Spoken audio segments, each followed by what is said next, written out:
എപ്പോഴും ഒരു ബാഗ് കാണും. ഈ ബാഗ് മതി. സ്കൂളിൽ പോകുന്ന കുട്ടിക്കുണ്ട്. അതെന്തുകൊണ്ടാണ്? ആ ബാഗ് ശരിയായ പൊസിഷനിലല്ല ഇടുന്നത്. ആ ബാഗ് പലപ്പോഴും ഒന്നാമത് അതിൻ്റെ അമിതമായ ഭാരം, ആ ഭാരം മാക്സിമം മുകളിലോട്ട് കയറ്റിടുന്നതിന് പകരം അതെന്തായിരിക്കും, പലപ്പോഴും അത് താഴ്ത്തിയിട്ടാണ് ഇടുന്നത്. അത് അമിതമായ ഭാരം ഇവിടെ ഉണ്ടാക്കും. അപ്പം ഞാൻ ചില ഉദാഹരണങ്ങൾ പറഞ്ഞത് മാത്രം. അപ്പോൾ ഇത് ഓരോ വ്യക്തിയിലും ഇത് എന്താണ് അവർക്കുണ്ടാക്കുന്നതിനുള്ള കാരണം എന്ന് ഐഡൻറ്റിഫൈ ചെയ്യുന്നതോട് കൂടിയിട്ട് ചികിത്സ പകുതി കഴിഞ്ഞു. അല്ലാതെ മസ്കുലർ പെയിൻ ആണ് എന്ന് കരുതിയിട്ട് അതിനെ മൈൻഡ് ചെയ്യാതിരിക്കുകയല്ല വേണ്ടത്. എല്ലാവരും ചെയ്യുന്ന കാര്യം അതാണ്. ഡോക്ടറെ അടുത്ത് പോയാൽ ഡോക്ടർ പറയും മസിൽ പെയിൻ ആണെന്ന് പറയും. എന്നിട്ട് എന്തെങ്കിലും ഒരു ജെല്ല് എഴുതി കൊടുക്കും, ഒരു ഗുളിക എഴുതി കൊടുക്കും. അപ്പോൾ സമാധാനമായി തിരിച്ചു പോരും. പക്ഷേ ഇതേ ആൾ തന്നെയാണ് കുറച്ച് മാസങ്ങൾ കഴിഞ്ഞിട്ടുണ്ടെങ്കിൽ ഡിസ്ക് പ്രോബ്ലം ആയിട്ട് വരുന്നത് എന്ന് മാത്രം. അപ്പം ഡിസ്ക് പ്രോബ്ലം തന്നെ ഒരു പരിധി കഴിഞ്ഞിട്ടുണ്ടെങ്കിൽ അത് പിന്നെ അതിന് പ്രശ്നം എന്താണെന്ന് വെച്ചിട്ടുണ്ടെങ്കിൽ ഡിസ്ക് ബൾജ് ചെയ്യുന്നത് ചിലപ്പം റൈറ്റിലേക്ക് ബൾജ് ചെയ്യുക, ലെഫ്റ്റിലേക്ക് ബൾജ് ചെയ്യുക, അല്ലെങ്കിൽ പുറകിലോട്ടാവാം. ഇതൊന്നും അല്ലാതെ ചിലപ്പം നമ്മുടെ സെൻട്രലിലേക്കും ബൾജ് ചെയ്യാം. സെൻട്രലിലേക്ക് ബൾജ് ചെയ്യാന്ന് വെച്ചിട്ടുണ്ടെങ്കിൽ നമ്മുടെ സ്പൈനൽ കോഡ് ഉണ്ട് അല്ലേ, മെയിൻ നാഡിയുണ്ട്. ഈ നാഡി ദൈവം തമ്പുരാൻ ഒരു പ്രത്യേക രീതിയിലാണ് അവിടെ സെറ്റ് ചെയ്തിരിക്കുന്നത്. എന്ന് വെച്ചിട്ടുണ്ടെങ്കിൽ സ്പൈനൽ കോഡിൻ്റെ വണ്ണം ഇത്രയേ ഉള്ളൂ എങ്കിൽ പോലും അതിന് നിൽക്കാൻ വേണ്ടി ഇത്രയും വലിയൊരു ഒരു സ്പേസ് അവിടെ കൊടുത്തിട്ടുണ്ട്. എന്തിനാ അത് ഇത്രയും വലിയൊരു സ്പേസ് കൊടുത്തിരിക്കുന്നത്? ഒരു കാരണവശാലും അതിൻ്റെ അടുത്തേക്ക് ആരും വരാൻ പാടില്ല.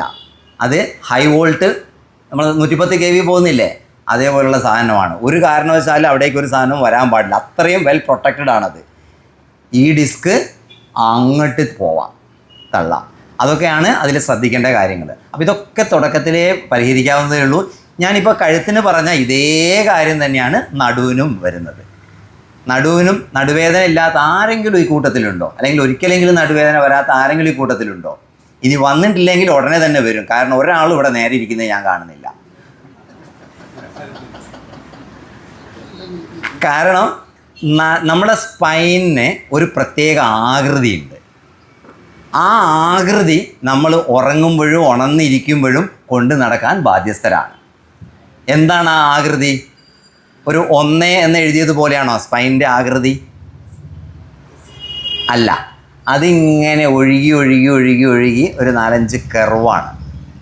ഒരു ഒഴുക്കം മട്ടിലാണത് ഇങ്ങനെ, അല്ലാതെ ഒലക്ക വിഴിഞ്ഞതുപോലെ അല്ല അല്ല. അപ്പം ആ ഷേപ്പ് നമ്മൾ എപ്പോഴും മെയിൻറ്റെയിൻ ചെയ്യാൻ ബാധ്യസ്ഥരാണ്. അപ്പോൾ നമ്മൾ ആരും അങ്ങനെ അത് മെയിൻറ്റെയിൻ ചെയ്യില്ല. ഇപ്പം നിങ്ങളുടെ 4 വീലർ ഉപയോഗിക്കുന്നവരാണെങ്കിൽ ഞാൻ ചോദിക്കട്ടെ, നിങ്ങൾ എത്ര എന്താ പറയുക, ഏത് മുന്തിയ കമ്പനീൻ്റെ വണ്ടി ആയിക്കോട്ടെ, എത്ര പ്രീമിയം വണ്ടി ആയിക്കോട്ടെ, അതിൻ്റെ അലൈൻമെൻറ്റ് ചെക്ക് ചെയ്തിട്ടില്ലെങ്കിൽ എന്താ സംഭവിക്കുകയെന്ന് സൈർക്ക പറഞ്ഞുതരും. എന്താ സംഭവിക്കുക? അലൈൻമെൻറ്റ് കൃത്യമായിട്ട് മെയിൻറ്റെയിൻ ചെയ്തിട്ടില്ലെങ്കിൽ അതിൻ്റെ ടയറ് പെട്ടെന്ന് തേഞ്ഞു പോകും അല്ലേ? അപ്പോൾ അതായത് 40,000 കിട്ടേണ്ടത് ചിലപ്പോൾ ഒരു 25-ലോ 30-ലോ തീർന്നു പോകും. ഇത് തന്നെയാണ് നമുക്ക് സംഭവിക്കുന്നത്. നമ്മളുടെ നട്ടെല്ലിൻ്റെ അലൈൻമെൻറ്റ് നമ്മൾ മെയിൻറ്റെയിൻ ചെയ്തിട്ടില്ല എങ്കിൽ ഈ നട്ടെല്ലിൻ്റെ ഇടയിലുള്ള ഷോക്ക് അബ്സോർബറുകളുണ്ട്, അതിനാണ് ഡിസ്ക് എന്ന് പറയുന്നത്. ഈ ഡിസ്ക് പെട്ടെന്ന് തേഞ്ഞു പോകും. ഇതന്നെയാണ് സംഭവിക്കുന്നത്. പിന്നെ രണ്ടാമത്തെ കാര്യം, നമ്മളുടെ ബോഡിക്ക് നമ്മളെല്ലാവരും ഓരോ ബ്ലഡ് ടെസ്റ്റൊക്കെ ചെയ്ത് വളരെ ഇങ്ങനെ വരും, എനിക്കൊരു കുഴപ്പമില്ല എന്നൊക്കെ പറഞ്ഞ് ഇങ്ങനെ ഭയങ്കര ആർഭാടമായിട്ട് ചിരിച്ചൊക്കെ വരും. അതിൻ്റെ പിറ്റേന്നായിരിക്കും നമുക്ക് എന്തെങ്കിലും അസുഖം വരുന്നതും അല്ലേ, പലപ്പോഴും സംഭവിക്കാറുള്ളതാണ്. അപ്പോൾ നമ്മൾ മനസ്സിലാക്കുക, നമ്മൾ ഈ ടെസ്റ്റുകളൊക്കെ നല്ലത് തന്നെയാണ്, പക്ഷെ അതൊന്നും പൂർണ്ണമല്ല. അത് നിലവിലുള്ള കുറേ സ്റ്റാൻഡർഡൈസ്ഡ് ആയിട്ടുള്ള കുറച്ച് കാര്യങ്ങൾ നമ്മൾ നോക്കുന്നു മാത്രമേ ഉള്ളൂ. ടെസ്റ്റുകൾ ഇനി ഒരു 10 കൊല്ലം കഴിഞ്ഞിട്ടുണ്ടെങ്കിൽ ഇതിൻ്റെയൊക്കെ ഒരു 100 ഇരട്ടി ടെസ്റ്റുകൾ ഇനി വരും. കാരണം ഇപ്പം പലതും സ്റ്റാൻഡർഡൈസ്ഡ് ആക്കിയിട്ടില്ല. ആ സ്റ്റാൻഡർഡൈസേഷൻ പ്രവർത്തികൾ നടന്നുകൊണ്ടിരിക്കുക. ഇനി അതും കൂടി വരാനിരിക്കുന്നുണ്ട്. അതിന് ചിലപ്പോൾ ഒരു 50 വർഷം കഴിഞ്ഞാൽ അതിൻ്റെ ഒരു 50 ഇരട്ടി ടെസ്റ്റുകൾ ഇനി പുതുതായിട്ട് വരാനുണ്ട്. അപ്പോൾ ടെസ്റ്റുകൾ ഇങ്ങനെ വരാൻ ഒത്തിരി ഉണ്ടാവും. നമ്മൾ വേണ്ടത് എന്താണെന്ന് വെച്ചിട്ടുണ്ടെങ്കിൽ ഏറ്റവും പ്രിലിമിനറി ആയിട്ടുള്ളൊരു കാര്യം നമ്മുടെ ബോഡി കോമ്പസിഷൻ കറക്റ്റ് ആക്കുക എന്നുള്ളതാണ്. എന്താണ് നമ്മുടെ ബോഡി കോമ്പസിഷൻ കറക്റ്റ് ആക്കുക എന്ന് വെച്ചിട്ടുണ്ടെങ്കിൽ ഏറ്റവും ചെറിയ രീതിയിൽ പറഞ്ഞാൽ നമ്മുടെ ഹൈറ്റിനനുസരിച്ചായിരിക്കണം നമ്മുടെ വെയിറ്റ്. അതാണ് ഏറ്റവും പ്രധാനപ്പെട്ട കാര്യം. അതൊരുപാട് കാര്യങ്ങൾ അതിനകത്ത് ഉണ്ട്, ആ വിവരത്തിൻ്റെ അകത്ത് ഉണ്ട്. എന്ന് വെച്ചാൽ അതിനെ BMI എന്ന് പറയും. BMI എന്ന് വെച്ചിട്ടുണ്ടെങ്കിൽ നമ്മൾ ഒരു ശരിക്കും പറഞ്ഞിട്ടുണ്ടെങ്കിൽ നമുക്ക് സ്കൂളൊക്കെ പഠിച്ചിട്ടായിരിക്കും BMI. അതിൽ കൂടുതൽ ഇപ്പോൾ നിങ്ങൾ ഓർത്തിട്ടുണ്ടാവില്ല. BMI ഒരു 25-ൽ താഴെ വേണമെന്നാണ് നമ്മൾ പുസ്തകത്തിലൊക്കെ പഠിക്കുക. സത്യത്തിൽ 25 താഴെയൊന്നും പോരാ. അത് യൂറോപ്യൻ സ്റ്റാൻഡേർഡാണ്. യൂറോപ്യൻകാർ കുറച്ച് ഇത്രയും കൂടി തടിയും എടുക്കുള്ളവരാണ്. ഇന്ത്യൻ സ്റ്റാൻഡേർഡ് ശരിക്കും 22 താഴെ വേണം. എന്ന് വെച്ചിട്ടുണ്ടെങ്കിൽ ഹൈറ്റിന് ആനുപാതികമായിട്ടുള്ള വെയിറ്റ് അതിൽ കൂടുതൽ ഉണ്ടെങ്കിൽ അതിൻ്റെ അർത്ഥം എന്താണെന്ന് അറിയാവോ? എന്താ? നിങ്ങളുടെ ശരീരത്തിൽ അനാവശ്യമായ കൊഴുപ്പുണ്ട്. ഒരു ടെസ്റ്റും ചെയ്യേണ്ട ആവശ്യമില്ല. ഈ BMI നോക്കിയാൽ മതി. നിങ്ങളുടെ ശരീരത്തിൽ അനാവശ്യമായ കൊഴുപ്പുണ്ട്. ഇനി നിങ്ങൾ നോക്കിയ നിങ്ങളുടെ ബ്ലഡിൽ നിങ്ങളുടെ കൊളസ്ട്രോൾ വിശദമായിട്ടുള്ള ലിപിഡ് പ്രൊഫൈൽ നോക്കി എല്ലാം നോർമലാണെന്ന് വിചാരിക്കുക. അതിൻ്റെ അർത്ഥം നിങ്ങളുടെ ശരീരത്തിൽ കൊഴുപ്പില്ല എന്നാണോ? അല്ല. അതൊരു തെറ്റിദ്ധാരണയാണ്. കൊളസ്ട്രോൾ നിങ്ങൾ കൊളസ്ട്രോൾ മാത്രമേ നോക്കുന്നുള്ളൂ മനസ്സിലാക്കുക. ശരീരത്തിൽ അമിതമായ കൊഴുപ്പുണ്ടെങ്കിൽ അത് BMIയിൽ അറിഞ്ഞിരിക്കും. അതാണ് ഒട്ടുമിക്ക രോഗങ്ങൾക്കും കാരണം. ഇന്നത്തെ ഒട്ടുമിക്ക രോഗങ്ങൾക്കും കാരണം എന്ന് വെച്ചിട്ടുണ്ടെങ്കിൽ ഒരു നമ്മുടെ ഏറ്റവും കൂടുതൽ നമ്മൾ പേടിപ്പെടുത്തുന്ന അസുഖങ്ങൾ ഇപ്പോൾ ഇൻഫെക്ഷ്യസ് ഉണ്ടല്ലോ, കോവിഡ്, അങ്ങനത്തെ ഓരോ സാംക്രമിക രോഗങ്ങൾ. അത് ശരിക്കും പറഞ്ഞാൽ വളരെ കുറച്ച് ആളുകളെ ബാധിക്കുന്നുള്ളൂ. ഏറ്റവും കൂടുതൽ ആളുകൾ ദുരിതം അനുഭവിക്കുന്നത് എന്തുകൊണ്ടാണെന്നറിയാമോ? എന്തുകൊണ്ടാണ്? സാംക്രമിക രോഗങ്ങളെ കൊണ്ടല്ല, ജീവിതശൈലി രോഗങ്ങളെ കൊണ്ടാണ് ഏറ്റവും കൂടുതൽ ആളുകൾ ബുദ്ധിമുട്ട് അനുഭവിക്കുന്നത്. ഈ ജീവിതശൈലി രോഗങ്ങളുടെ കസിനാണ് ആരെന്നറിയോ? ആര്?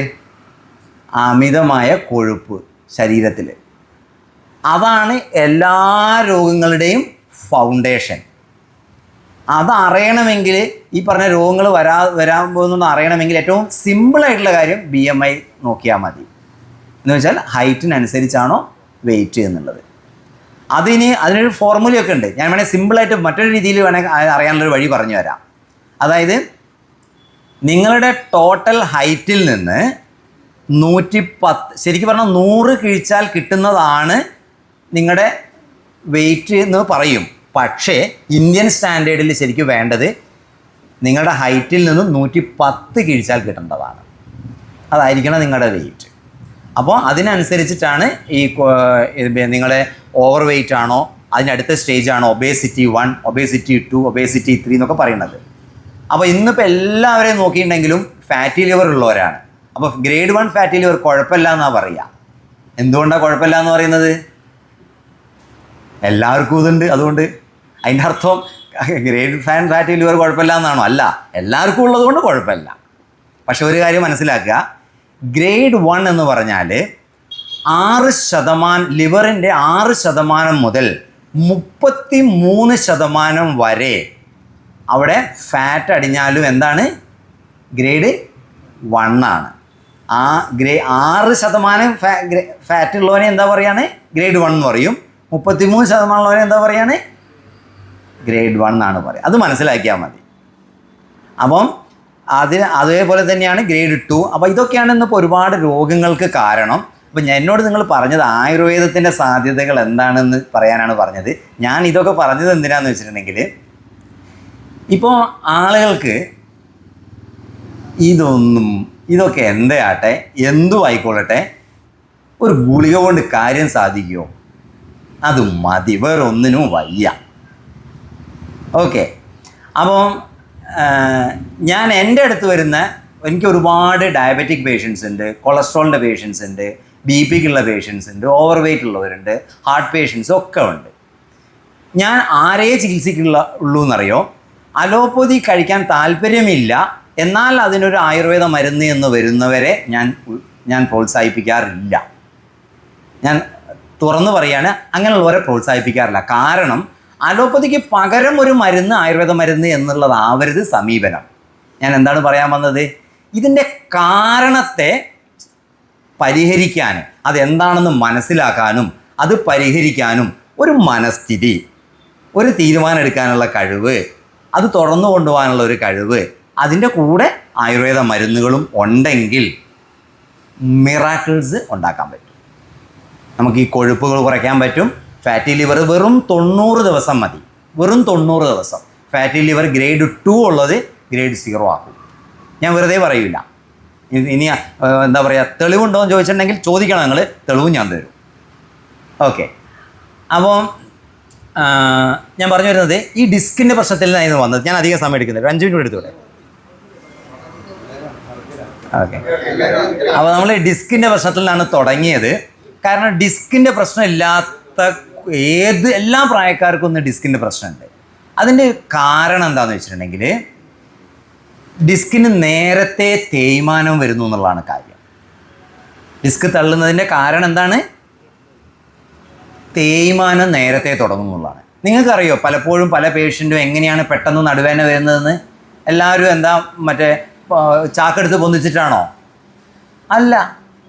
ഒട്ടുമിക്ക ആളുകൾക്കും ഡിസ്കിൻ്റെ പ്രശ്നം ഫസ്റ്റ് കാണുന്നത് എവിടുന്നാണെന്നറിയോ? ബാത്റൂമിൽ നിന്നാണ്. മഗ്ഗിൽ നിന്ന് വെള്ളം എടുത്തിട്ട് വരുമ്പോഴാണ്. മഗ്ഗിൻ്റെ വെയിറ്റ് കൊണ്ടാണോ അത്? ഒരു മഗ്ഗ് അല്ലെങ്കിൽ ഒരു മഗ്ഗ് വെള്ളത്തിന് എത്ര വെയിറ്റ് ഉണ്ട് അതുകൊണ്ടാണോ?